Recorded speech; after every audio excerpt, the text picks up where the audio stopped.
Hey guys, this week we are talking about things that need to disappear in Vegas, large casino chains against independent properties, and so much more, so stick around. This episode is sponsored by TravelZork Travel. Learn more at TravelZorkTravel.com. Welcome to the Crap Vegas podcast. Vegas, here we come. Vegas! Here are your hosts, Chris and Josh. Hello, everyone, and welcome to episode number 51 of the Crap Vegas podcast. I am Chris. He's Josh. Josh, what's going on? Well, we finally have some house guests out of our house. We've had house guests for the better part of a week, and even though they're a great couple and I like them a lot, I'm glad they're gone. You know how that is. I completely understand that. My daughter had a play she was in all weekend, so we had one of her friends spending the night the whole weekend, it felt like. And as much as I like the kid, she's amazing, I was ready for her to be out of the house and get back to normal and get into our normal routine. Exactly. One thing, though, having guests allowed us to go out and do a little more stuff than usual. And sometimes, I don't know if this is true with you, Chris, but I just realized how out of touch with certain things I am. Okay. There's a lot of things I know I'm out of touch with, but so I hadn't seen Dune. Have you seen the new Dune, the 2020 or 2021 Dune? I tried to watch the original Dune. Like from the way back. Or you mean no, not the original. I'm talking about the 2021 or whatever it was, right? Yeah, the newest one, but the first one, not the one that just came out. Right. I tried to watch it like 2-3 weeks ago. Right. And I couldn't do it. I fell asleep after like an hour and I just said enough is enough. So no, I haven't seen all of that and I haven't seen Dune 2 yet either. Okay, so the husband of the couple that was with us, we decided to go out one night and watch Dune 2 in the theaters.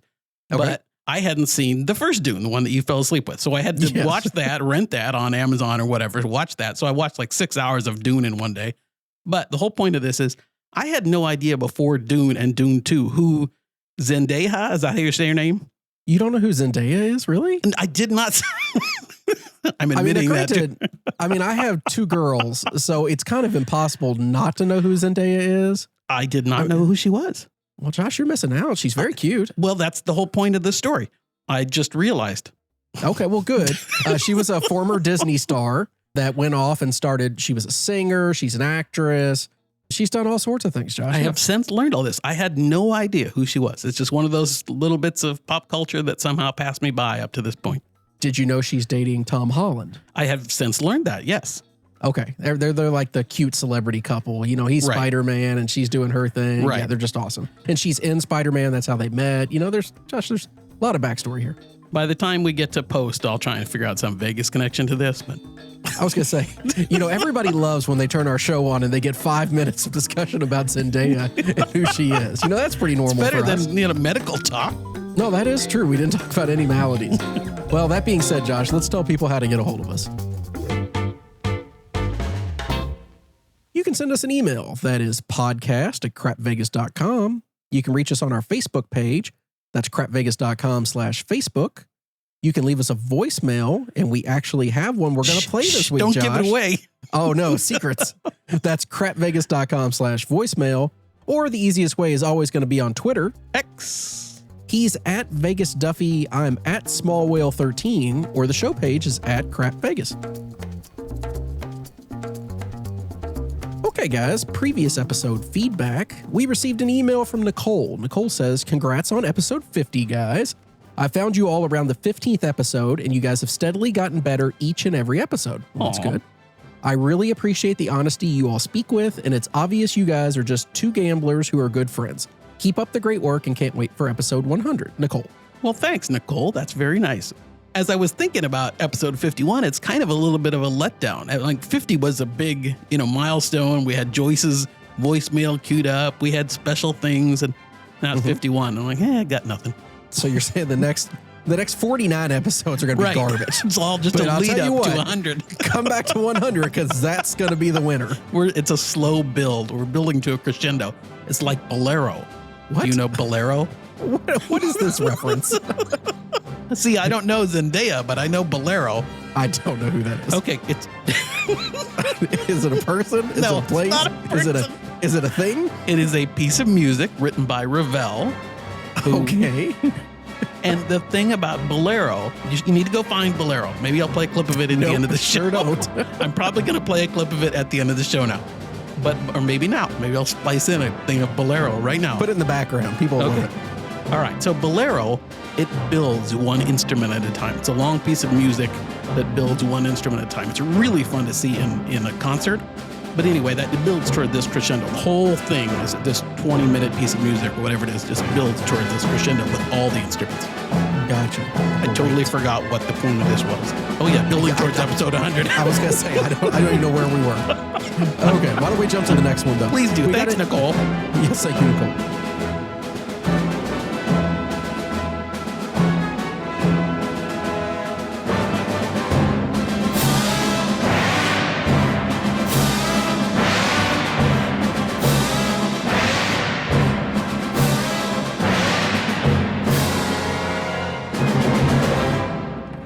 We got an email from Landry. Landry said, on more than one occasion, it has been mentioned about mistakes done by the dealers, but you never mention what those mistakes are. I always assume the dealers do their job properly, but now concerned if maybe on more than one occasion I've been shortchanged. There have been times when I walked away from the table after coloring up thinking, I thought it should have been more. Now I wonder if I truly was shortchanged. Your show is both entertaining and educational, but feel you missed a perfect teaching opportunity. Would you elaborate on what mistakes you have encountered by dealers and or provide recommendations on the top issues one should pay extra attention to? Greatly appreciated, Landry. Thanks, Landry. Really good questions, and we're sorry we missed our teaching opportunity. We'll make it up to you now, hopefully. We're not very good at this, so that's fully expected. We're still building towards 100. Exactly. At 100, these mistakes don't happen. But that's right. At 50, I don't know what you're expecting. So that's why I depend on Chris. So make sure you bring a math person with you to the table every time. The biggest mistake that I think that all players should be aware of is their payouts on their bets. I mean, that's the thing that gets missed over and under all the time. Would you agree, Chris? That's probably the biggest one. Yeah, I think missed payouts sometimes they can be a little heavy, and that's great. Sometimes they can be way off on the short side. You could also have where your bets aren't getting set up properly, where you think you put 5, 10, 5 on the feature and they do 5, 5, 5. And once those numbers start rolling, it's too late to go back and try to fix it. You can have a bet that you thought got turned off that wasn't turned off. You know, those sort of things. There's so many mistakes dealers can and do make. And yes, we have had some massive ones, thousands of dollars of mistakes where I'll tell you one that happened recently. I think we talked about it on the show when I was making change at the table with a very large denomination chip. They gave me back over $1,000 more than I should have got. And that was great. But there have also been times that they've given me less than $1,000, than I should have got that way. It works both ways. But yeah, you just got to be very careful. Craps is one of those games, even though they have 4 sets of eyes on the table at all times, it's so much more complex than a blackjack table. Right. Or a hold'em table, or any of those carnival games. You just have, a blackjack, everything's even money pay. Or if it's a blackjack, it's 3-2. There's not a lot of money flying back and forth. There's not a lot of change being made. It's much easier to keep track of. It's a slower game in general. Right. They're not trying to push the pace. In craps, there's money going everywhere and bets are getting thrown all over the place. And there's maybe 12, 14 people playing instead of 3 or 4. There's just so much happening. You really got to be on top of it. And I would say, quite frankly, Josh, if you don't know how to calculate the pay of a bet at a craps table, then don't play it, because that's not a safe way to be. Or go with somebody like you. Or go with somebody like me that's paying attention. Right. But if we're talking about like placing the 6 and 8, where it pays 7 for 6, you need to know that a $12 bet pays 14. You got to be able to do that math pretty quick, because if they pay you as you're saying 12, that, I'm like, oh, that's good to know. Josh is like, does it really? I don't know. You just got to be able to notice those things, and it's not that big of a deal at lower numbers. But when you start getting into bigger numbers, what does a $300 6 pay? It pays $350. Do you know that? Do they give you 3 1/4? Mistakes like that happen all the time. And I'm not going to lie, Chris. Sometimes when you're not there, sometimes when Chris is there, I'll double check and I'll say, "Is this right?" And he'll know really quick, yes or no. But the other thing I'll do is I'll check my phone sometimes. I'll look up what I should get paid on a whatever bet. And admittedly, that might be 2 or 3 minutes after the fact, or at least I'll know, and maybe or maybe not I can do something about it. But Chris is absolutely right. Those are the highlights, especially in craps. You've got so many bets, and I tell new players when I'm with them, make sure that you know where your bets are placed on the table. Like you have that certain position in craps, that your bets always go in those spots. And that's how they keep track of you. So you need to make sure that your bets are on those spots. The bets that you want to have in action are there. You need to make sure, as you said, Chris, that your all tall small is right. The one thing I thought of was also when you buy in at a table, especially if you buy in for a large amount, you need to double check that count yourself. Yeah, and I've gotten the habit, and Josh knows because when I'm with him, I do this. When they cut out checks, I always make sure everything's correct at the beginning. But even more importantly, when they go to color me up at the very end of a session, I will, when they break down the money in the middle of the table, I will tell my base dealer before they've even said what it is, that is $7,350. And I'll say it before they even tell me. Right. And then if they come back and say $6,800, I know really quickly something's wrong. Let's take a look at it real quick and make sure everything's good. But do not let them send money out to you and put it back in the rack until you're 100% confident. And there's nothing wrong with saying, hey, can we count that a little slower? I just want to make sure it's right. Right. Because once it's sent, we're done. We're moving on. So let's make sure it's correct. And so the biggest thing, though, as we kind of start out with, is just know your payouts or at least have a good idea of approximately what it should be. I understand if you get a hot roll, it happens to me and Chris, we get a hot roll and we start getting up into uncharted territory. And then it sometimes is hard to figure out. Or you've got so much adrenaline going. How much you're supposed to get paid on a $500 nine? I don't have any idea. That kind of thing. But do your best to try and keep track of those. Yeah, and I'm the guilty as anybody else, Josh. When we're having a great run and a dealer that I trust puts a stack of chips in front of me, I'll pick it up and stick it in my rack, and I will not count it. And I assume that it's correct. And I shouldn't do that. I should double check it. But at some point, I have a little faith in these people to do what they're supposed to do. I don't think they're making mistakes left and right, but just be aware that they are going to happen. We're all human. We're all going to make mistakes. I don't blame the dealer. They got a lot going on. It's just, let's try to get it corrected if we can. Good question, Landry. And then, Josh, we also got some feedback about our most recent bracket challenge. Just some general comments I thought I would share because we don't have any outlet to really talk about this. And we got a comment that said, the level of frustration I feel listening to the CVPBC. God dang it, Josh. Can we get away from these acronyms? No. Listening to the CVPBC is hysterical. It's a great idea, but you have me yelling at the podcast in the car, driving by myself. Keep up the great work. Sean said, really enjoying the CVPBC. Golly. Great guest this week with Karen of 360 Vegas. Yes, thank you, Karen, for joining us over there. We really enjoyed it.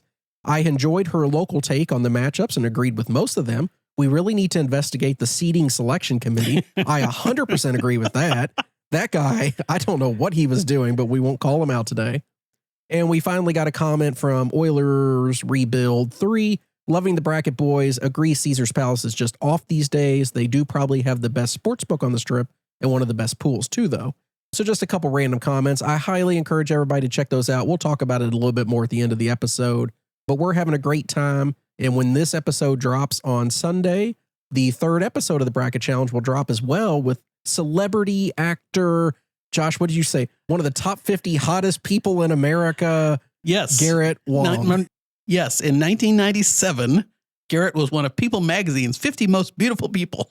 Yeah, good to know. And of course, he's a Star Trek nerd. So Josh is just in love with this guy. I don't know if he's a Star Trek nerd. I'm the nerd. He's just an actor. I mean, he's a nerd and he's on the show and we're all gambling nerds. I mean, well, just that's put it all true. together. Yeah, there we go. Anyways, really fun. We enjoyed recording with Garrett as well. I think you guys are all going to like that episode as well. So thank you all for the feedback this week. We really appreciate it. Okay, guys, Josh put out a call on the CV Facebook group about a fun topic we thought we'd like to discuss. Josh said, if you could wave a magic wand and make 5 things in Vegas disappear, what would they be? And a big shout out to Bev and Marilyn, Gary, Troy, Stephen, George, and everybody else who contributed answers. So what I did, Josh, is I took a lot of those things that they shared on that post. There were some similarities. There was a lot of overlap. So I kind of put them into a top 10 in an homage to our year-end Patreon countdown. I even added a couple honorable mentions. Oh, no, I like that. So this is kind of just a continuation of the theme of the yelling at clouds, I think. I think that's what it is. We've just been continuing down that path. But before we share, Josh, what everybody else thought, why don't you give me your top couple before we get going into the listener feedback?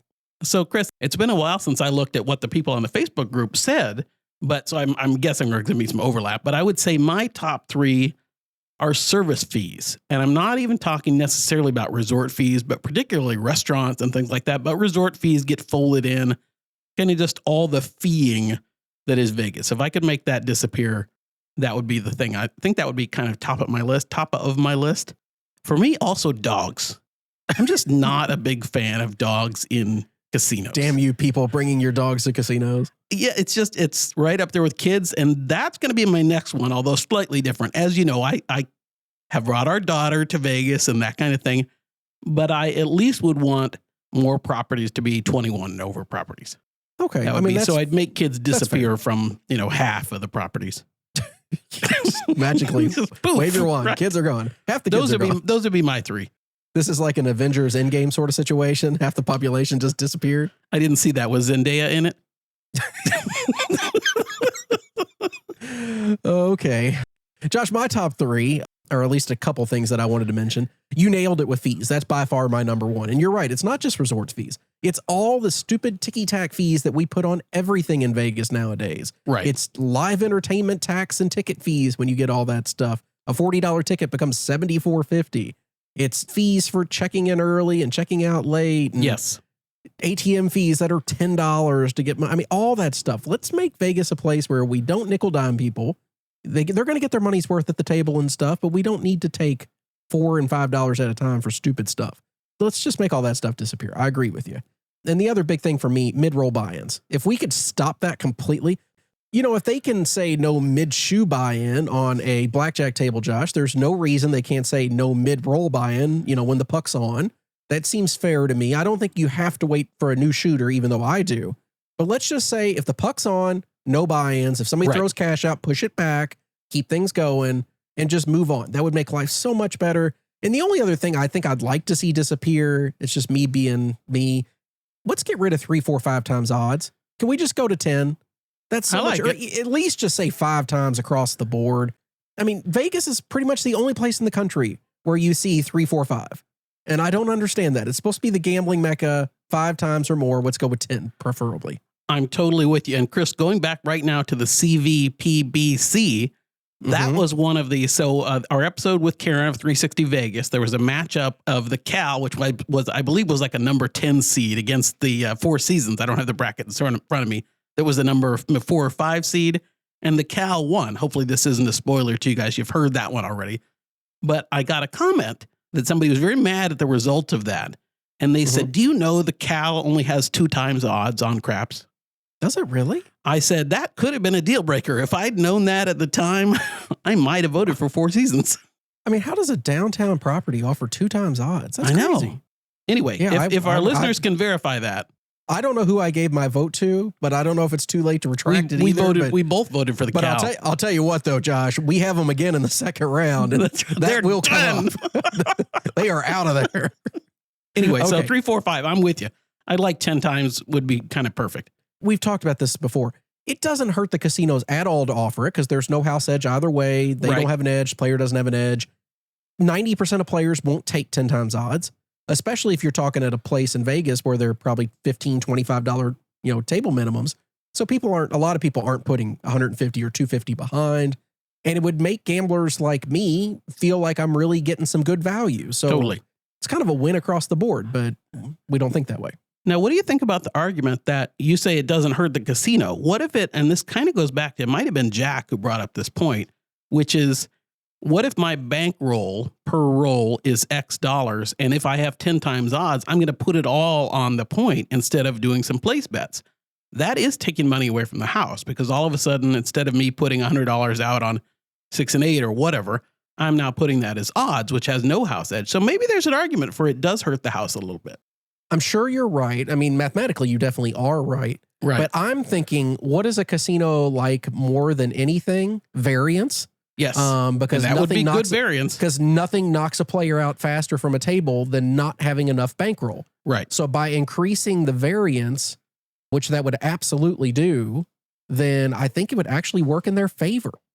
So I don't know. That's something to think about. But good point being brought up there. Okay, so let's talk about the things that our listeners shared with us as things they would want to disappear. A couple honorable mentions, and I don't think these are all this is not really in any specific order, but I just put them in an order. But a couple things. Kids, Josh already mentioned Josh wants kids gone from Vegas, and that came up more just than half. once. Yeah, just half of them. Yep. It's an Avenger situation here. Right. Buskers. Definitely. I agree with that 100%. I would love to see every busker in the whole state disappear. Yeah. And when I was thinking about kids, I was thinking about, okay, what about just taking, no kids on Fremont, Fremont Street? That might be another kind of this. I mean, because of all the buskers and all the stuff that goes on. Josh, I have no tolerance for the buskers at all. They're annoying. They've all been there forever. And whether it's the Fremont Street where they give them a stupid circle that they need to stand in, or if it's the guy that's just doing the 3-card money. Right. 3-card money. He took my money. 3-card money. Or the guy that sings, put a buck in my cup and I'll shut the F up. That guy. I mean, all these things that Vegas is known for. Just get rid of all that crap. It doesn't help the image of the city at all. It's annoying. Let's clear that out. I agree. I totally agree. How about changing limits on hot tables? I don't think about that much. I guess it's when you're at places that don't allow grandfathering or that cut how many off. Places are like that, though. Yeah, that's the thing.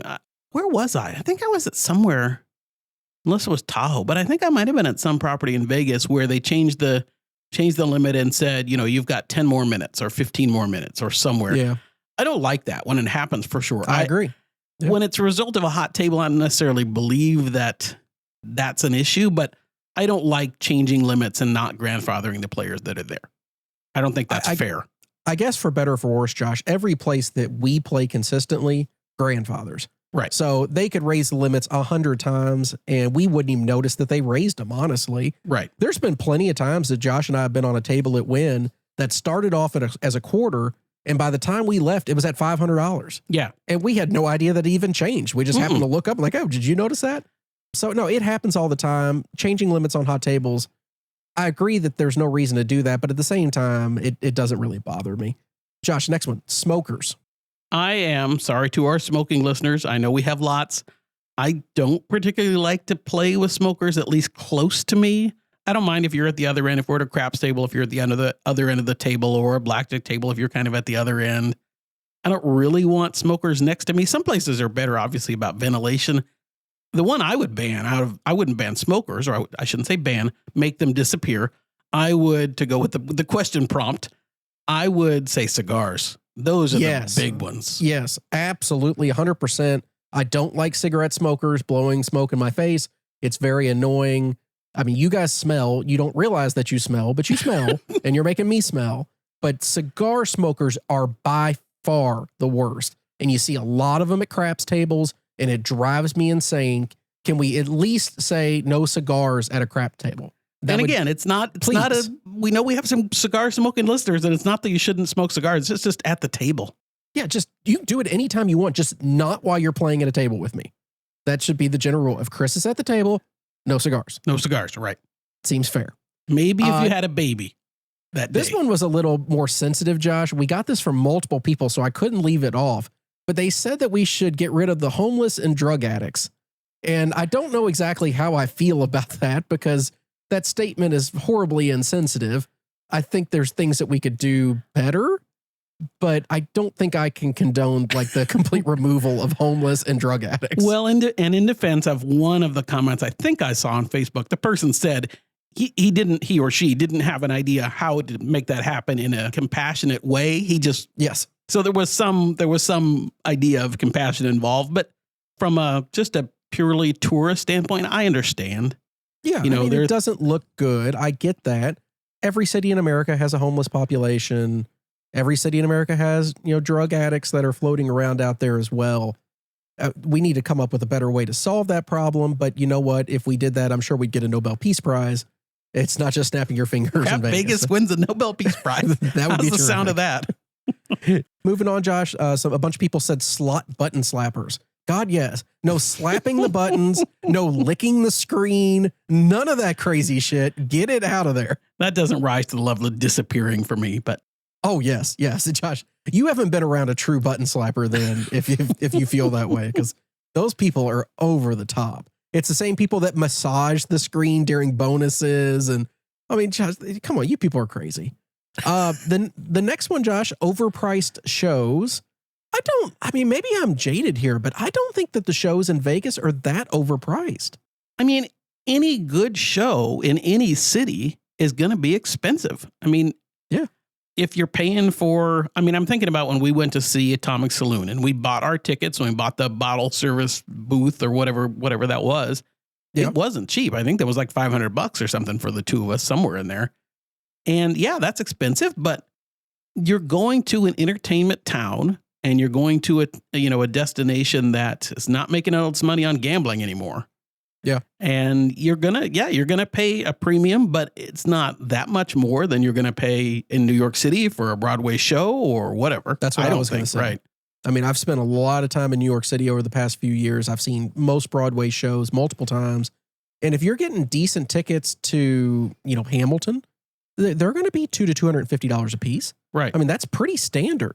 So paying, say $100 for a Cirque show, honestly, it feels like a steal sometimes from that perspective.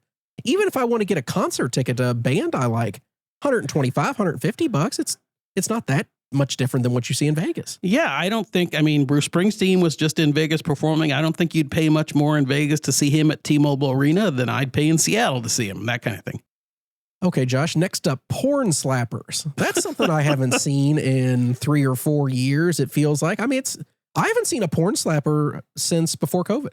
Oh, they're still there. When I was down with my buddies a couple weeks ago, whenever this was now, they were out and about. So they're still okay. They're still doing their thing. Yeah. I'm glad to hear they're all still doing well. It was really nice because during COVID, you never saw anybody. No. Which was really nice. And then even last year when I was walking the strip, I didn't see any. Oh, they're back. Yeah, they're back with a vengeance. Well, funny story, Chris. So one time I was down in Vegas. This is a long time ago.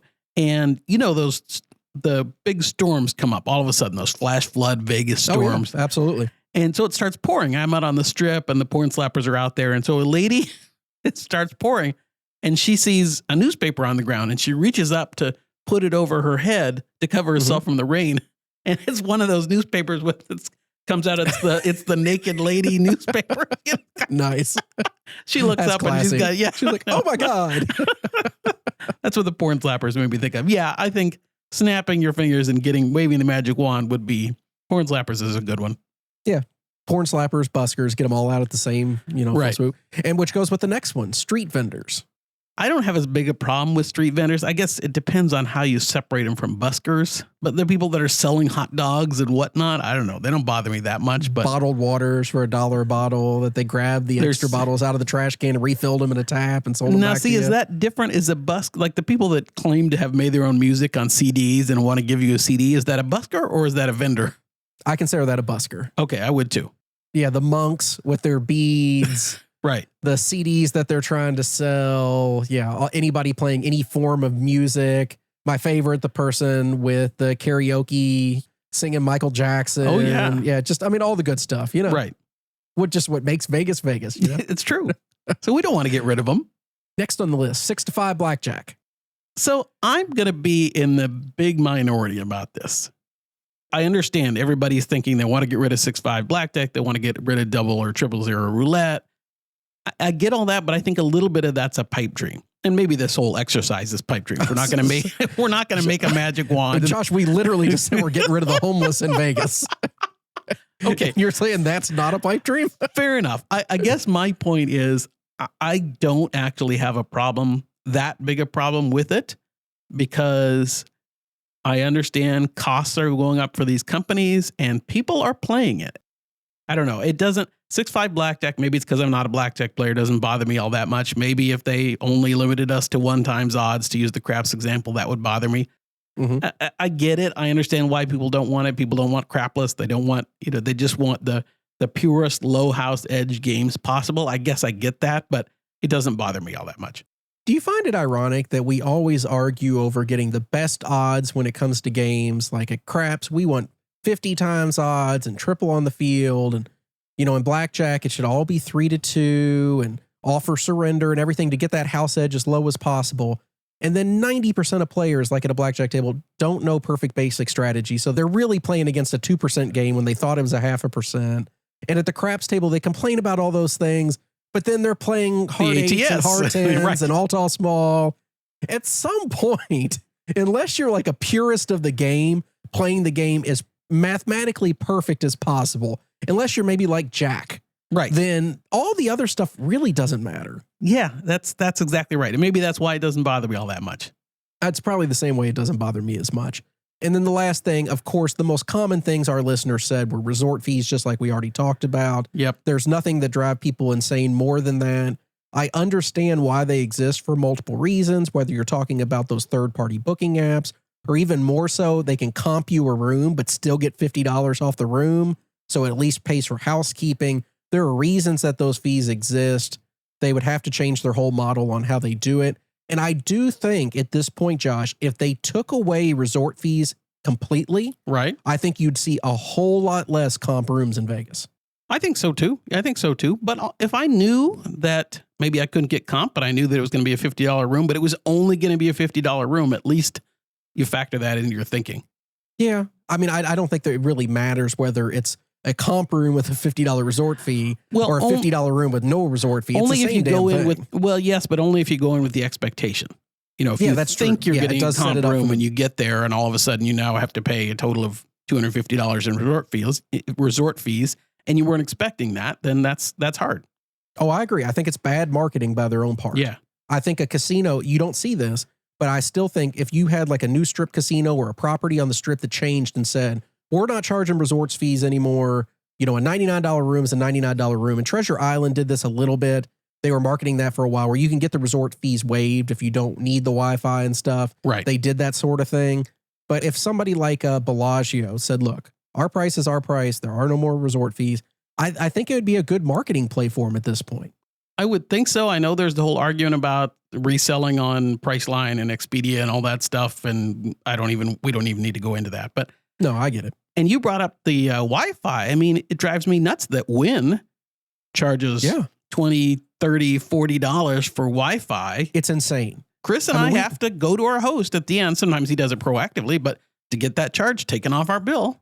Yeah, and they charge a resort fee on top of it. So if you want Wi-Fi and resort amenities, and the gym's not even open 24 hours. You don't even get a 24-hour gym. What is going on? No, it's ridiculous, and that goes back to the whole nickel diming on fees, the BS that exists. That stuff should all go away, and especially a property like Wynn that is so high end and caters to the ultra luxury highest experience you can have. Don't nickel dime people. Make them feel luxurious. That Wi-Fi should be blazing fast, and it should be included for as many devices as you want. Right. Well, Josh, after the break, we're going to discuss a trend in Vegas that continues to shift back and forth. So find out in just a minute.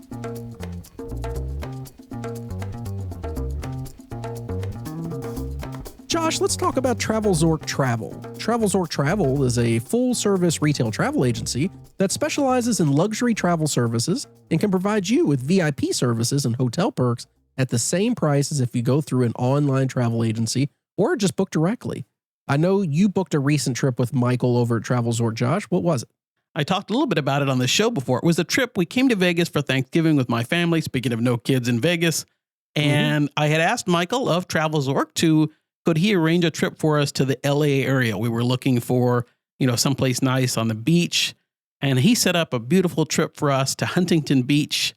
And the property was just fantastic. And as I've talked about with Michael before, we wanted this to be a little above average, this to be a nice trip with a suite and that kind of thing. And that's really Michael's, no pun intended, sweet zone, are these trips that are designed to make you feel a little bit like a VIP or completely like a VIP. If you want to go way over the top, he can certainly do that. And the team at TravelZork Travel can certainly do that. He should trademark that, by the way, Josh. Get in the sweet zone with TravelZork Travel. That's right. If he uses that, I want a big kickback. Absolutely. I don't think he'd argue with that if it takes off. Anyway, it will. Michael and his team are fantastic at setting up these curated trips that really make you feel like a VIP, whether you can always afford to be one or not. He's the place to go. And we really enjoyed our trip. The hotel was fantastic. To get started, visit book.travelzork.com and let them know what your dream trip looks like. TravelZork Travel. Book today and let them know Crap Vegas sent you. It's time to talk about our friends over at Audible. Everyone knows who Audible is and what they offer. They're the #1 provider of audiobooks in the world with over 200,000 titles, and that number grows each and every day. Josh, as a father of a teenage girl, my house is constantly filled with drama, crying, and pretty much any other emotion you can possibly think of. And so one of my friends who is a children's psychiatrist recommended a book called The Emotional Lives of Teenagers. It's written by Dr. Lisa D'Amour. It is an amazing listen. I highly recommend it for any parent that has a kid that is even remotely near the teenage age. If they're a tween, a teen, if you just want to get ahead of the game and there's 5. A pre-tween, whatever those are called. If it's a toddler, any of those things, listen to the book. It's only about 6 hours long. You'll get in and out quickly. Highly recommend. And this is going to be fiction, right? Yes, absolutely. It's actually historical fiction, Josh, right. Is where this falls. But listen, if you already have an Audible subscription, great. Keep listening. Enjoy the service, just like Josh, myself, and a million of others. But if you haven't tried it, then what are you waiting for at this point? Crap Vegas listeners get a free 30-day trial, including a free credit for any audiobook you would like. And you get to keep that book whether you keep the trial or not.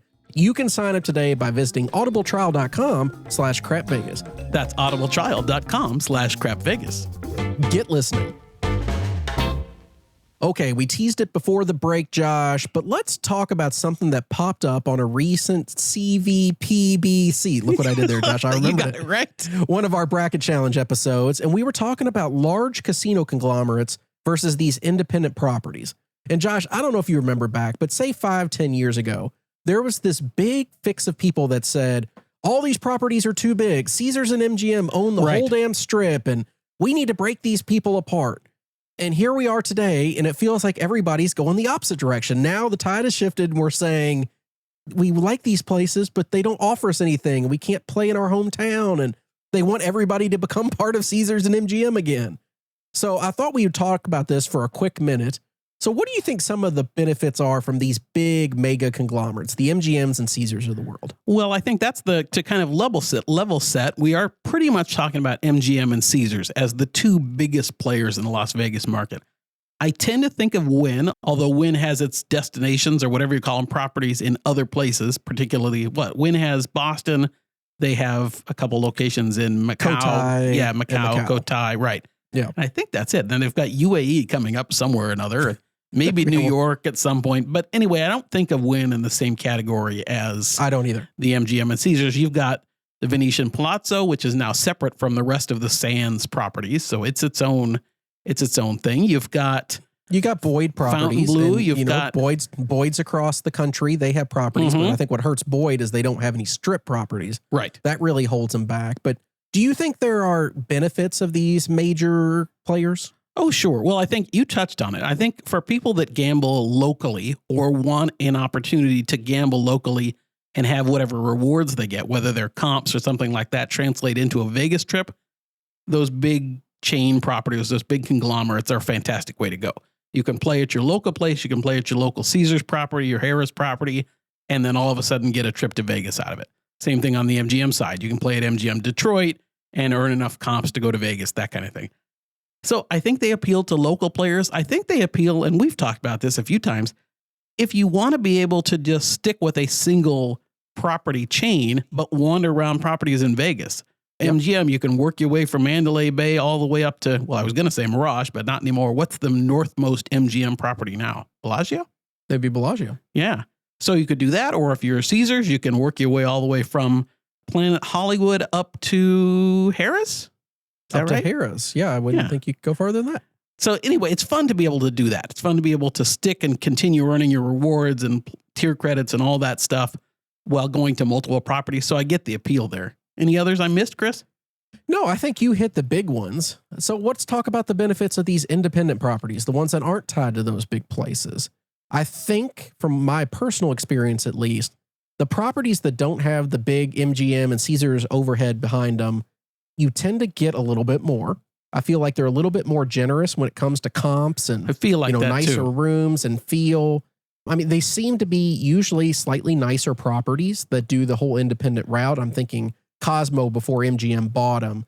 I'm thinking Fountain Blue, even though it's not my cup of tea. Resorts World. I don't consider a Resorts World. I mean, it's a big property. It's got some really nice things. I mean, they can usually give you a little bit more because they have to do more to get you there because they don't have that built-in player base from across the country. I think that's important. But Josh, which one do you prefer?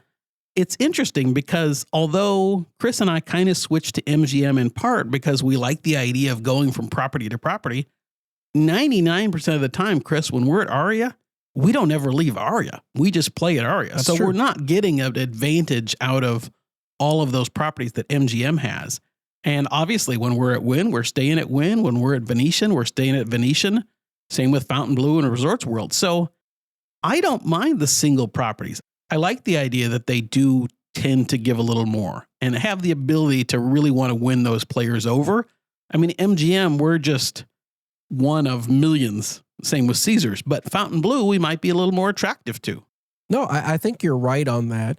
And I think, Josh, I think the big takeaway from this whole discussion for me is when you're talking about who this matters to, I don't think it matters to just the person that goes to Vegas once a year. Right. I mean, that they're gonna walk up and down the strip and hit 50 different casinos and see everything and play $20 here and $100 there. And for them, they do not care. They're not going to earn enough in any players club where they're really going to get anything out of it. Yep. And I also think it doesn't matter in bigger gamblers' cases. So if you're talking somebody like our level, or especially if you're talking like a real whale, they do not care. They're going to get whatever they want from any property. They don't need to parlay it from one place to another. It doesn't matter to them. They're going to get what they need. I think that this matters when you're talking about that guy or that couple or those friends that go to Vegas 2 times a year, maybe a third time on a great year, and they might have a bankroll of $1,500 for a trip or $1,000 for a trip. And so they're good enough that they could probably get a free room most places. If they concentrate their play, if they concentrate it. But if they try to spread it out, they'll get nothing. I think that's where these large casinos love to focus their effort because they love those $1,000 players. Yep. They come in, they give them a room. They know they're going to get $1,000 off them. They can get as many as they don't need a big fancy suite. They don't need a bunch of free play. They can just get them in the door and they know they want to bounce up and down the strip. They love those players. But I think people like us, they don't really care about as much because we're just a completely different cat. Yep, I agree. Do you think there is any company that compromises well in this area that's big enough that it makes it work, but they're not massive? And the only one that I can kind of come up with, I mentioned a minute ago, is Boyd. Because Boyd has properties across the United States. Right. In random locations. And I got one here in Indiana, but they're in Michigan and Pennsylvania and, Missouri and all those sort of places. And then they also have a strong Vegas presence, but the presence isn't on the strip. Right. Yeah, that's the only one I can think of. And I honestly don't play enough locally to know what the various properties here are affiliated with around me. Sure. But Boyd's the one that comes to mind for sure. I mean, I feel like if Boyd could get a decent strip property, I mean, they could make waves very quickly because they have the regional players. They got tons of regional players and they offer great things to come out to Vegas and play. But it's not the same staying at Gold Coast off the strip as it is if you had a property, even if it was a property. As much as we like Gold Coast. Yeah, which Gold Coast is great. But it's not the same, even if it was a property as bad as, say, Excalibur, and I like Excalibur, but even if it was something like that, if they could just offer somebody a property on the strip, I think it would really work well for them. I agree. And they tried a little bit with Palms, but that didn't quite work out. Obviously not on the strip, but I think that was their hope, is maybe they'd get close enough to the strip with a big, huge property. Yeah. And would be successful. But I mean, that's different than the strip. No, I agree. So just an interesting discussion. You guys send us your feedback. What do you think? Do you prefer the big guys that are dominating the whole market? Do you prefer the independent plays? I mean, I always loved Cosmo and I thought it was great that they were independent. And now MGM buys them up. And of course, that merger is never going to officially happen, it appears. We're just going to be waiting for years. Right. But I know, Josh, you were super excited when they got bought because then all of a sudden your MGM status would get you rooms and free play. That's right. I'm looking forward to staying there at some point. Anyways, let us know what you guys think, and we'll talk about it more on the next episode. Okay, Josh, listener questions. We got an email from Bill. Bill said, I'm currently in Vegas and started playing Crapless after playing the Don't for a few years in traditional games. Okay, if we're talking about lesser of two evils, Crapless is far better than the Don't. So I like the start of this question already. You're going well. My opening bets are $50 each on the 2, 3, 4, 10, 11, 12. So he's playing the extremes at 50, which I like. I think that's a great strategy. Yeah. and he puts $20 for me and $5 for the dealers on the all tall small. So a starting off point is about $360 a roll until I'm down to the felt, and he keeps the dealer tokes up, and he'll parlay his bets, Josh. He'll take the 2 and 12 to 350 if it hits. So, I mean, he's making some aggressive press moves on these outside numbers if they do hit. He said, obviously, this play can lead to short sessions. Because of that, I think it's important for me to get a rating that's at least somewhat accurate. It was probably about 45 to 60 minutes or so. And about 5 minutes after leaving the table, I returned to ask what my average bet was down, where the pit boss was. And he replied $375. And that is very fair. Very fair. Between reality, math, and continual tokes for the crew, I was a bit surprised by the answer. Because this is a guy that said his base bet is 360 and he's making dealer bets. Right. So he didn't want to be thought of as a negative player, so he just let it be. But he said, put yourself in your shoes where the pit rated you that way. How do you think it would have resulted? And he said, how do you handle these conversations about rating without being remembered as the nit who is looking to squeeze everything they could out of their rating? He said, I do realize I should have asked while I was playing, but honestly feel a bit awkward during play doing that. That's just something I'll have to get over, I guess, is the consensus. What are your thoughts about this, Josh? You're betting 360, you're pressing aggressively, and the box says your average is effectively your base bet. It's so hard, Bill, because it happens to us for sure. That's almost exactly where sometimes I'm just a tiny bit higher, but oftentimes I'm starting out in the 400 range on a normal table. And my argument is, and this is the same as your argument, the minute you start pressing anything, your average goes up from that starting point. If your baseline is whatever your start is, for our lower bankroll players, if you're starting with whatever it is, 135 across or even lower, that's your base. You should never be rated less than that. And the minute you start going up, your average goes up incrementally from there. It should always go up. But what do you do about it? That's the hard question. And I know what you mean. It's awkward asking. Lately, I've kind of tried to find ways to ask in the middle of a session. But even that, I know it's difficult. It's never fun. Coming back after you've left the table is almost impossible to do anything at that point. I agree. But yeah, you should definitely be rated higher because you're over the course of time. And I think Chris has talked about this before. It should be somewhere in the middle or even a little lower middle from your base bet to the highest pressing you get. If you start with 350 and maybe sometimes you've had 600, 700, 800 out there, I think your rating should be in the 4 to 5 range probably. Yeah, I think that would be fair. Some places are better than others about this, unfortunately. Some will take your average bet multiple times during a session and choose the middle number. Right. That's great when people do that. A lot of places, unfortunately, write down your initial bet, and they barely ever stray from that. Yep. So I would say if you know you're playing at a place like that, or if you want to be overly protective of your rating, make your first couple bets higher than what you typically are going to play. Because if they're going to stick with that number, then just use it against them. Lower your bet a couple times, go back up to it when the box is coming over on the next come out roll, and take that move to your advantage. And I would say this is especially true with tables where they don't have a dedicated box for a table. Yes, There's just absolutely. one person for multiple craps tables, for example, or multiple blackjack tables in a blackjack pit. It's much harder to get rated anything other than your opening bet or some sort of periodic, the person comes back over and checks and you're back to the minimum bet again or whatever it is. I mean, that happens all the time and it's really hard. As Chris said, if you can start high, well, you get that initial rating, that helps. Tipping definitely helps. Getting to know the box can help, but it's hard. No, we've had plenty of boxes that they know us, they know we're good tippers. We get killed in a session and be like, take care. Oh, don't worry. I got you down at X dollars. And it's 2 or 3 times what it probably should have been because they were just trying to give you some help for it. It goes a long way to make some relationships with these people. But yeah, all I can say is maybe start a little bit higher and then drop as you go. Because then if they have that as your initial bet, at least you got something. But at the end of the day, there's nothing we can do about this. You cannot change the number they put in the system. You can argue all you want. They can put you down for $10 when you played $3.50 if they want to.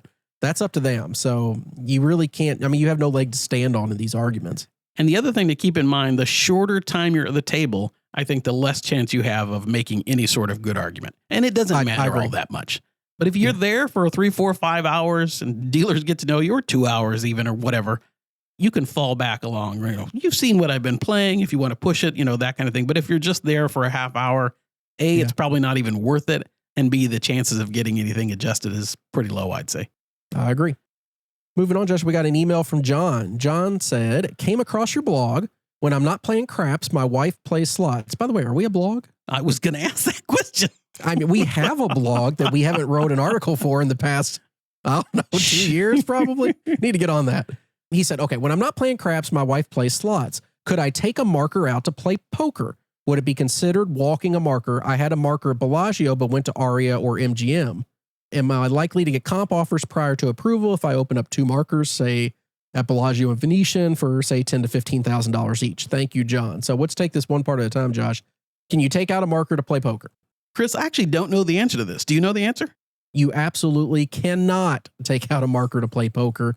The poker game, theoretically, the casino has no real interesting. I mean, they have a rake, but they don't really care if you win or lose at poker. You can't use your line of credit, huh? No, you cannot use a line of credit to play poker. So if that's your goal, then no, don't do that. Is it walking a marker if you get one and then walk from Bellagio to Aria or MGM in the same family? Yes, that's walking a marker. They also don't want you doing that.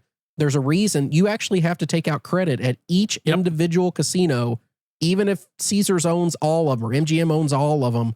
That marker is meant to be played at the tables or at the slot machine at that casino, at that only. Property, right? And that's what they expect. So if they see you taking a marker, and Josh, I've even seen this before. Say you take a marker for $1,000 and then you take it to another property and play, and they know that you never played at their property, and you come back later and try to take another marker, they'll say, hey, we see you have a marker out for X dollars that you didn't play here. You got to use that one first. Right. They'll do that sort of thing. I mean, they want to make sure if you're taking markers at their property, you're using it at their property. And honestly, Josh, I think that's reasonable. Oh, I do too. I mean, it's like the whole thing, like if you work at a car dealership, the service department and the sales department, they do not care how each other does. They're completely independent from one another. So typically the service department charges the sales department full price for all parts that they need. Or if they get a car that only has one key, they have to pay the same price you and I pay if we need a new key made. It's the same sort of thing here. Bellagio does not care how Aria or MGM does. Their president just wants their casino to do well. Yep. So you walking with their marker, that doesn't help them. They want you to play there. And I understand that. Me too. Now you will, especially if you go to like a high limit slot room, oftentimes you can get a marker and they'll ask you, do you want a Tito ticket or do you want cash? Yes. You could conceivably take that cash and go somewhere else. But as Chris said, you risk losing your line of credit. Yeah. They're not as dumb as you think. Right. They know if you take a $5,000 marker for slots and they see playthrough on a slot machine of $600, they're not going to be happy. And they probably won't give you another marker until you resolve that issue. So just keep that in mind. His last question, Josh, do you think opening up markers for, say, $10,000, $15,000 a piece would get you a comp offer prior to arrival? I would not think so. I mean, they want to see those markers. I mean, they want to see you establish lines of credit at a property for sure. But just establishing a line of credit, I wouldn't think that would get you any sort of offer. Do you agree, Chris? Yeah, I don't think the line itself gets you an offer. Right. But I think what does get it is at the same time you're asking for the line when you explain what your play level is. That's exactly what I was going to say. Yep. If you just go on the website and say, I want a marker and get a line established, then no, that's not going to do anything. You're not even going to hear from anybody. They're just going to say, swing by the cage and sign. If you email a host at the same time and say, I just set up a marker for X dollars, I play this amount at the blackjack table. I usually play this through slots. Is there anything you can do? Usually they'll cautiously give you probably a base level room. I don't expect any free play or anything like that. And I wouldn't even ask for food or anything because if your play merits it, they'll take it off on the back end without you asking. Right. And if it didn't, then they won't. So yeah, you can get a room probably, but that's as far as I'm going on that. Yeah. And Chris used the example. That's something that I do all the time is I will always reach out to a host and say, hey, can I set up a line of credit? Here's my play history. Here's my status at another property. Can you set me up in advance? And most of the time, the answer to that is yes. But just the line of credit alone is not enough. Yeah, I agree. Josh, last listener question of the week. It's a voicemail from Tony. I don't know how we actually made this work this week, but go ahead. Hit that button. We haven't made it work yet. Chris and Josh, I figured I'd ask this question of you and get your opinion. Do you like a lightning fast or a super slow craps game or something in the middle? For me personally, I like my game a little bit slower for a little less of that negative EV exposure and a little more socialization time, because what I'm really there for is the table vibe or the mood at the table. You want to shoot lightning quick, just pick up those dice and wing them down there, have at it. If you want to roll the dice 14 times against the wall to get 2 7s in a row and then string bet, 5 hopping numbers, sure. If we're having a good time and we're making money to boot, then have at it. But again, I play when I'm on vacation, so I don't have anywhere to be either. So curious your thoughts on this. How do you like it? Looking forward to your answer. Keep up the good work. Thanks for the question, Tony. And Josh, I don't know if you've listened to the most recent You Can Bet on That, but he actually asked Mark and Mike the same question. I did. I heard Tony, I heard you ask that question on You Can Bet on That as well. And I was thinking, Chris, as Tony was reading, it brings to mind a certain celebrity guest that we just had on our CVPBC that takes like 7 minutes per roll to throw the dice. And no, I know what you're talking about. Yeah, those are great questions. And I think Chris and we're evolving a little bit on that to some extent. See if you think that's fair. We love a fast game. We like to play solo tables, but we also recognize that can be really dangerous. That money can go very quick. And you talk about playing at a table for 30 minutes and getting no rating and all that kind of stuff. This is where it can, we could play for 30 minutes, lose our whole bankroll, get essentially no tier credits, no rating worth anything. Yeah. And what have we done? We haven't had a good time. We've lost our money. We've got no credit for it, but yet we got to play at a fast table. Yeah. I mean, that's the good thing about places like Wynn, Josh. The dealers are so good. Even if the table's busy, it moves fast. Right. But if there's only a couple players, it's a lightning speed. I think my new evolved take on this is I don't like as much playing at a heads up table if it's just me, because I know that I don't stop to get a drink and I don't slow things down as much as I should. And there's nothing that drives me more insane than seeing my bets aren't even fully up and I went 0.7. Right. So they're coming down before they even got up. I don't love that as much, although I would still pick an empty table over a completely full table. I can't stand completely full tables. But I think the ideal situation for me is you and me, a 2-person table. That's perfect because it slows it down just enough. Right. And you have somebody else shooting. So if you want to get a drink or look at your phone or whatever, you can. I think we do best when it's just the two of us. I like that. I don't mind a few people at the other side of the table. The thing that gets me, and maybe this is being a little bit of an introvert or whatever. As I've said before, I find it really difficult for me to walk up to a full table and squeeze into a spot. Sure. That gives me anxiety. That's not something I enjoy doing. I totally get your point, Tony, that the fun of craps is the social part. It is. But I like it when it builds organically around us. If Chris and I are on a fun table and it's going well, all of a sudden we get 2 or 3 people that join us. If they're cheering, if it's good energy, I much prefer that to walking into a full table by far. So it's kind of a blend. But I do like, when I get up in the morning, there's nothing that makes me happier than going up to an empty table. Like, there's a crew that I like. It can just be me. It's perfect. Right. But there's a downside. I'm with you. Now, Josh, I think you want more players at the table, especially on the other side, because you have a tendency to throw the dice off the table over and over again. Yes. So you need somebody to grab those dice when they go off. And you're right, Josh. I can think back to some of the best sessions I've had, the most fun sessions. It's when typically there's maybe one, it could be 2 people on the other side of the table, and we get into a groove of the 3 of us or 4 of us having some really good rolls, especially if those 2 guys are friends. So they got like him and his friend and you and me on our side. That can be really awesome too. But when you start getting more than, say, 6 players at a table, that's too much. I don't need that many people at a table. Agreed. So thanks for the voicemail, Tony. It's great to get that. Listeners, we do have a voicemail line. Chris, what is it? That's Chris scrolling back to the top of the page. That is crap. No, it's not that. Yeah, here it is. It's crapvegas.com/voicemail. Or you can just shoot us an email, which is actually what Tony did, with the voice file. That's perfectly fine too. And quite frankly, it's actually a little bit easier because then I could just send it to Josh and say, here, load this on the board for today. That's probably the only reason it happened. Yep. So thank you, Tony. That was fun. Yeah, I agree. Patreon, Josh. That's patreon.com/crapvegas. What's new over there? Well, on the last show, we gave a little tease to our CVPVC show that drops the same day as this show. So it won't be as much of a tease now, But it was Garrett Wong, our celebrity guest, had an interesting perspective on not wanting to play at properties where he loses consistently. So we talked about that. Our thoughts on, does it matter that we seem to lose consistently at a property? Does that make us not want to play there or go somewhere else? And some offshoots of that. Same with crews, with dealers, with things like that. If we seem to lose with a particular dealer, does that matter to us? So that was what we covered last time on Patreon, and a few other random thoughts that we had as well that were fun.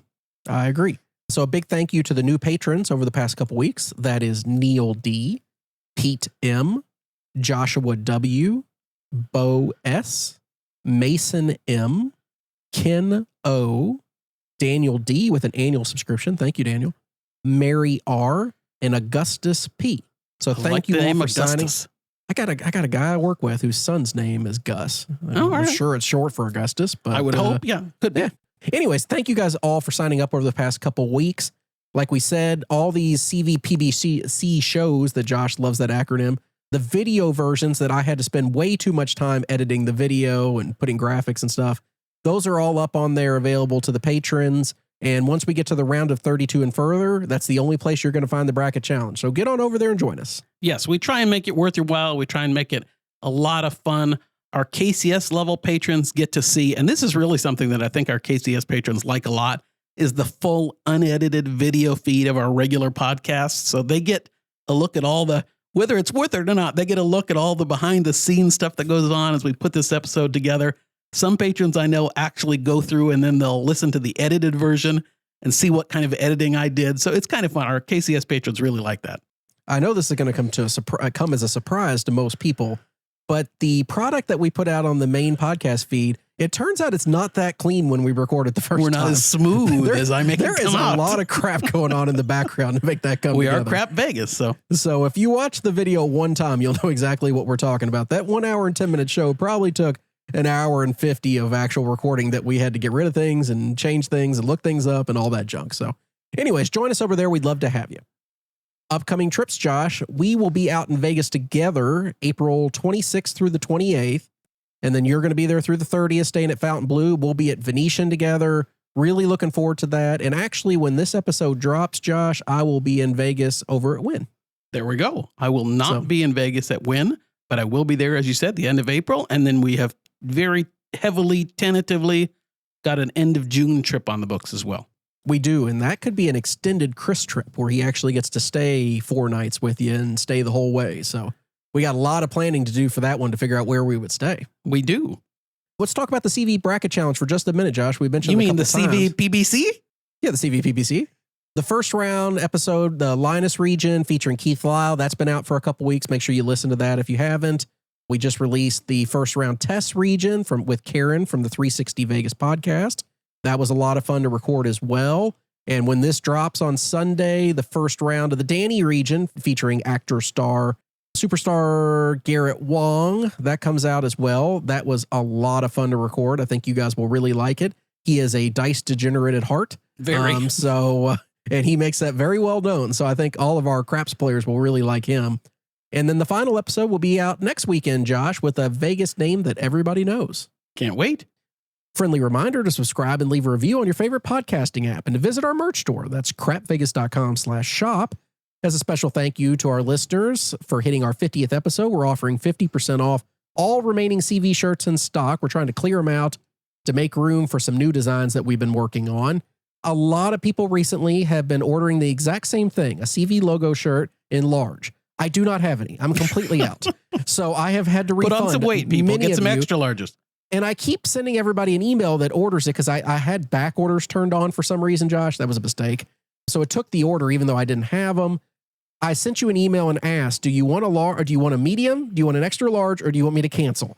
A lot of you need to check your email and respond back to me, please, and let me know what I need to do there. And I've been really horrible about sending things out recently, Josh. It's just been really busy. So if it took you a while to get your shirt, I apologize, but I think I'm going to get caught back up now, and I'm going to try to get the rest of the stuff shipped out this weekend. So if you're still waiting, make sure you check your email to make sure I have it. If not, it'll be there shortly. Oh, we didn't give the promo code. Promo code, BIG50. You want to save 50% on your shirts? BIG50 will get it for you. Josh, anything else you want to talk about this week before we get out of here? So, Chris, one special clip I have queued up in honor of a certain thing that's happening in Vegas, and I thought this would be timely, so here we go.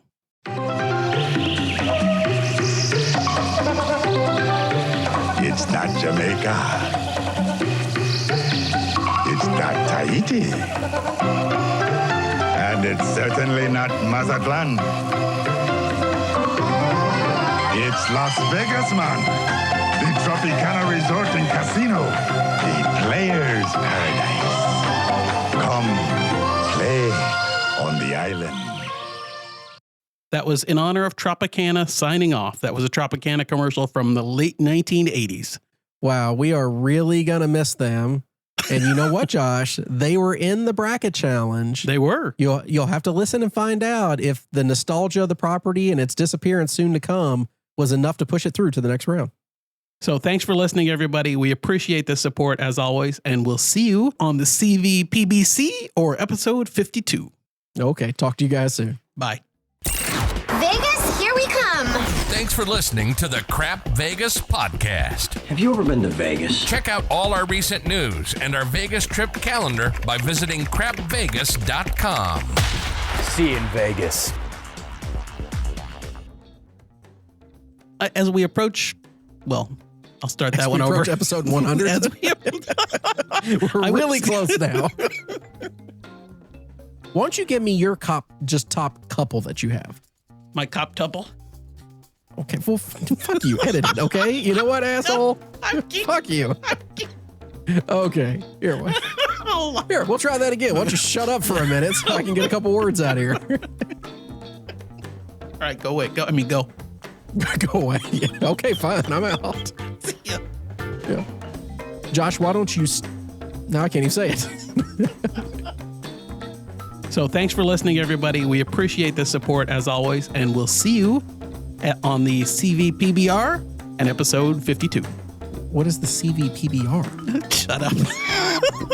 What is that? Is that something else that we do? It's a cheap beer. It's Crap Vegas PBR. I didn't know we had professional bull riding. Is that a new thing that we're doing as a show? The CV Professional Bull Riding Association. Well, I mean, you want to try that again? Yes. Computer, how many entries are there for Darmok? 47.